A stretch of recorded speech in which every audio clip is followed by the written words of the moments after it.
Electronic media, print media మిత్రులందరికీ నమస్కారములు. Janasena party Telangana state leader అన్న దుప్పటి శ్రీనివాస్, మీడియా ఇన్ఛార్జ్ అన్న శ్రీధర్ శర్మ గారు, స్టేట్ అబ్జర్వర్ ఫణీంద్ర, బాల్కొండ నియోజకవర్గం, అలాగే గుండ సంతోష్ నిజామాబాద్ నియోజకవర్గం, మరియు వేదికపై ఉన్న జగిత్యాల, కుర్ల, ఆర్మూర్ నియోజకవర్గ నాయకులందరూ, రేపు అనగా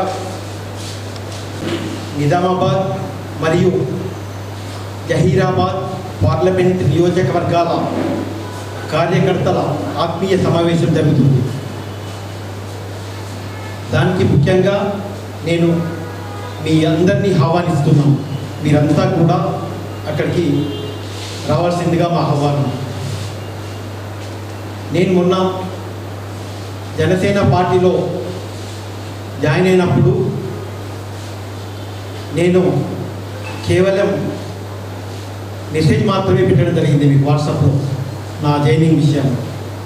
దాన్ని మీరు చాలా బాగా కవరేజ్ ఇచ్చి నన్ను ఇంతగా ప్రోత్సహించినందుకు ముఖ్యంగా మీ అందరికీ చాలా చాలా కృతజ్ఞతలు, ధన్యవాదాలు.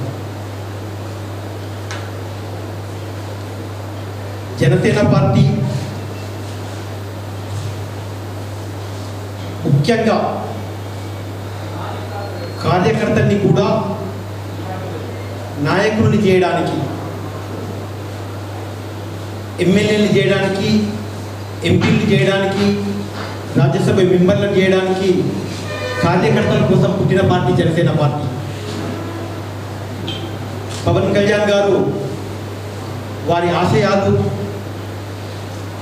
సిద్ధాంతాలు నచ్చి ఎంతోమంది యువత ఈరోజు జనసేన పార్టీలోకి రావడం జరుగుతుంది.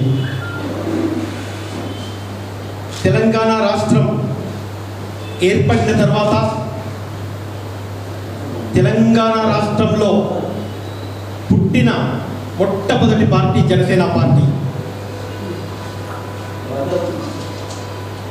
తెలంగాణ రాష్ట్రంలో నట్ట నడిబొట్టున పుట్టిన మొట్టమొదటి party Janasena party. Janasena party కేవలం ఆంధ్రప్రదేశ్లోనో, తెలంగాణలోనో, తమిళనాడులోనో, యూపీలోనో, ఎంపీలోనో, మహారాష్ట్రలోనో రాజకీయాలు చేసే పార్టీ కాదు. అన్ని దేశాల్లో, దేశం మొత్తంలో రాజకీయాలు చేసే పార్టీ జనసేన పార్టీ.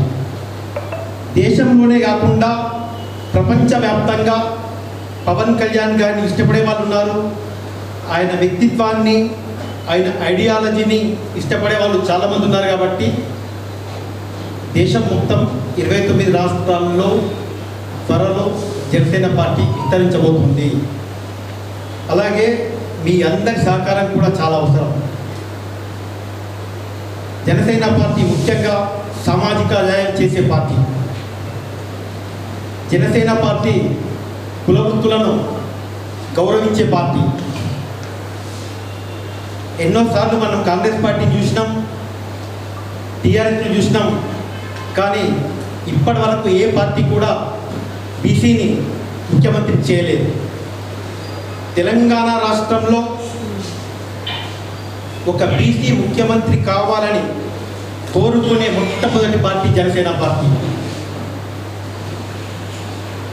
అలాగే దేశంలో ఏ పార్టీని నిలబెట్టాలన్నా, ఏ పార్టీని పడగొట్టాలన్నా పవన్ కళ్యాణ్ గారే కీలకం కాబోతున్నారు, అయ్యారు కూడా. కావున జనసేన పార్టీ సిద్ధాంతాలను నమ్మి వచ్చే వాళ్లకు జనసేన పార్టీ మంచి మంచి సేవకులకు ఆహ్వానం పలుకుతూ ఉంది.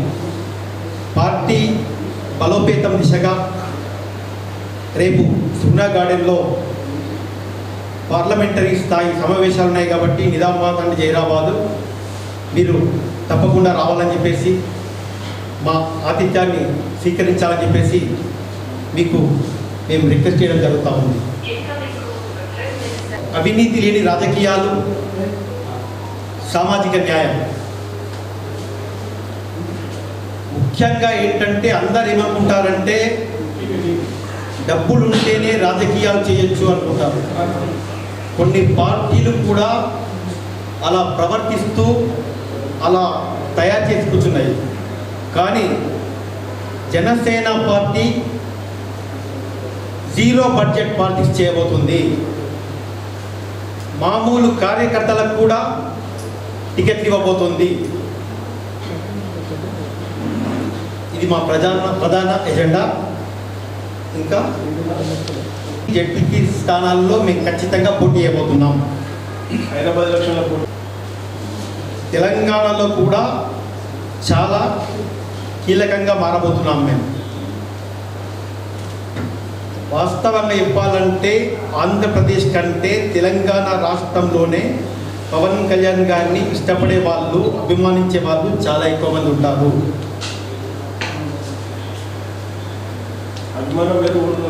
అందుకే మేము మా కార్యకర్తలు చెప్పేది అదే, సినిమా వేరు రాజకీయాలు వేరు కాబట్టి మీరు పూర్తి రాజకీయ నాయకులుగా మారండి అని చెప్తున్నాం. వాళ్ళే ఇప్పుడు ఎంపీటీసీలుగా జడ్పీసీలుగా పోటీ చేయబోతున్నారు. జనసేన పార్టీ ఆంధ్ర పార్టీ అని అంటుంది, కానీ అనే నాయకులు గుర్తుంచుకోవాలి. ఎక్కడో పుట్టిన ఇందిరాగాంధీ వచ్చి మన తెలంగాణలో మెదక్లో పోటీ చేయొచ్చు.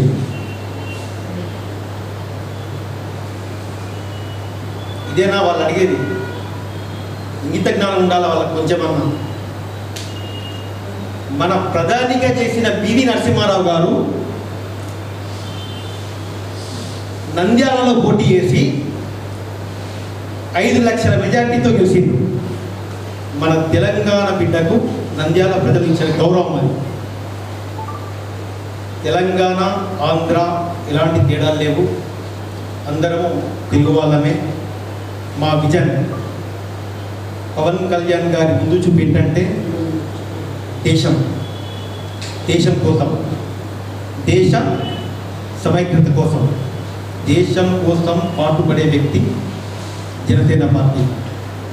మీరు మా పార్టీ జెండాలో చూడండి, పవన్ కళ్యాణ్ గారు హిందీలో కూడా జనసేన అని ముందు నుంచే రాపించడం జరిగింది. అది ఎందుకు రాపించారంటే మా విజన్ భారతదేశం, నేషన్ ఫస్ట్, అది జనసేన ఉద్దేశం. రాష్ట్ర నాయకత్వం ప్రధాన కార్యదర్శి రామ్ తాల్లూరి గారు, తెలంగాణ ఇన్ఛార్జ్ శంకర్ గారు, అలాగే TTD board member Mahender Reddy గారు, ప్రచార కార్యదర్శి ఆర్కే సాగర్ గారు, హీరో తనిష్ గారు చాలామంది వస్తూ ఉన్నారు. ఇంకో ముఖ్య విషయం ఏంటంటే తెలంగాణ రాష్ట్రంలో ఎవరికి ఎలాంటి పదవులు లేవు, ఎలాంటి కమిటీలు లేవు. ఉన్న కమిటీలు అంటూ ఏమైనా ఉన్నాయి అంటే ప్రధాన కార్యదర్శి ఒకటి, ప్రచార కార్యదర్శి ఒకటి, తెలంగాణ ఇన్ఛార్జ్ ఒకటి, వైస్ ప్రెసిడెంట్ ఒకటి, నలుగురికి మాత్రమే పదవులు ఉన్నాయి. మీరు గమనించగలరు. ఇప్పుడు ఆల్రెడీ కాంగ్రెస్ కానీ టీఆర్ఎస్ కానీ అవి తుప్పు పట్టిన పార్టీలు, శిల్ము పట్టిన పార్టీలు. వాళ్ళ ఎక్స్పైరీ డేట్ అయిపోతుంది. ఇప్పుడు అది వాళ్ళ ఎక్స్పైరీ డేట్ అయిపోయింది కాబట్టి ఈరోజు తెలంగాణకు కొత్త నాయకత్వం చాలా అవసరం. అందుకే యువత కానివ్వండి, మహిళలు కానివ్వండి, జనసేన వైపు చూస్తూ ఉన్నారు. ఈరోజు తెలంగాణలో కొత్త పార్టీలే అధికారంలోకి రాబోతున్నాయి. ఇది 100%. మీరు 2-3 సంవత్సరాల్లో మనందరం చూస్తాం మార్పు ఏంటనేది. కొన్ని ఎమ్మెల్యేలు ఎంపీలు పోటీ చేయడం జరిగింది, కౌన్సిలర్లుగా, కార్పొరేటర్లుగా పోటీ చేయడం జరిగింది. మీరన్న వాటికి ఒకటే సమాధానం, మీ ప్రశ్నలోనే సమాధానం ఉంది. పార్టీ ఎంత బలపడ్డదో మీ మాటలు బట్టి ఇస్తుంది కాబట్టి మీకు థ్యాంక్ యూ. జనసేన బీజేపీ ఒకటే. ఏమైనా జరగచ్చు. అది తెలంగాణ రాజకీయాలు వేరు, ఆంధ్ర రాజకీయాలు వేరు. మనందరం గుర్తుంచుకోవాల్సిన విషయం ఏంటంటే చాలామంది మోడీని ఇష్టపడతా ఉంటారు. మలాంటి వాళ్ళు చాలామంది మోడీని అభిమానిస్తాం, కానీ మోడీ గారు పవన్ కళ్యాణ్ గారిని ఇష్టపడతారు. That is great. ఎన్డీఏలో భాగస్వామిగా ఉన్నారు. ఎన్డీఏ భాగస్వామి కాబట్టి భవిష్యత్తులో అన్ని నిర్ణయాలు మీకు త్వరలో ప్రకటించబడతాయి. ఏం జరిగినా మన మంచిగా జరగబోతుంది. పవన్ కళ్యాణ్ గారు దేశంలో కీలక వ్యక్తి కాబోతున్నారు అని నేను అందుకే చెప్పడం జరిగింది. ఒకప్పటి పవన్ కళ్యాణ్ వేరు, ఇప్పటి పవన్ కళ్యాణ్ వేరు.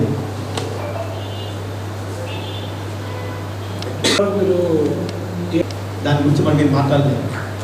ఒక 5 సంవత్సరాలు పాలిస్తే కానీ ఏమైనా చెప్పగలుగుతాం. సెంట్రల్లో చాలా కీలకంగా ఉంది, స్ట్రాంగ్ ఉంది, బలమైన నాయకులు ఉన్నారు. మీకు తెలుసా విషయం కోసం వాళ్ళే పోటీ పడాలి. కాంగ్రెస్ అది వాళ్ళే తెలుసు, మాకు తెలుసు, ప్రపంచం మొత్తంకు తెలుసు. ఎంపీటీసీగా కూడా చేస్తా, ఎంపీగా కూడా చేస్తా. స్టార్టింగ్ నుంచి స్పీడ్ ఊపినాం అనుకో, తర్వాత స్లో అవుతాం. ముందు స్లోగా పోయి తర్వాత స్పీడ్గా పోదాం. తప్పులు ఎవరు చేసినా మేము ఊరుకోము. హిందూ దేవాలయాల భూములు కబ్జా అవుతుంటే గెలిచిన నాయకులకు బాధ్యత లేదా? హిందూ దేవాలయాల భూములు కాపాడుకోవాల్సిన బాధ్యత గెలిచిన నాయకులకు లేదా? వాళ్ళ బాధ్యత. ఎన్ని సమస్యలు ఉన్నాయి నిజామాబాద్లో. నిజాం షుగర్ ఫ్యాక్టరీ సమస్య ఉంది, జక్రంపల్లి ఎయిర్పోర్ట్ సమస్య ఉంది. కిల్లా జూనియర్ కాలేజు ఎప్పుడు కట్టారంటే అది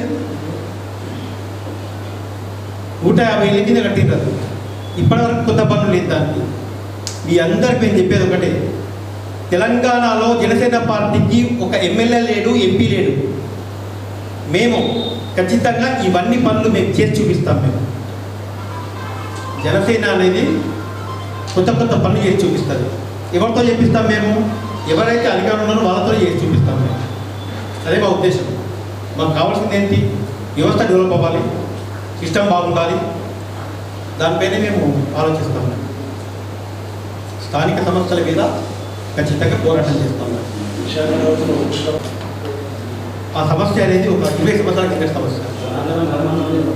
వాస్తవానికి రేపు జనసేన పార్టీ నిజామాబాద్లో నిర్వహించబోయేటువంటి నిజామాబాద్ జహీరాబాద్ పార్లమెంటు కార్యకర్తల సమావేశం యొక్క ముఖ్య అజెండా గత 12 సంవత్సరాలుగా తెలంగాణ రాష్ట్రంలో ప్రత్యేకంగా నిజామాబాద్ పార్లమెంట్లో క్షేత్రస్థాయిలో పనిచేస్తున్నటువంటి కార్యకర్తలందరినీ ఒక వేదికకి తీసుకొచ్చి జనసేన పార్టీ భవిష్యత్తు కార్యాచరణ గురించి వాళ్ళతో చర్చించడానికి ప్రధానంగా రేపు సమావేశం జరగనుంది.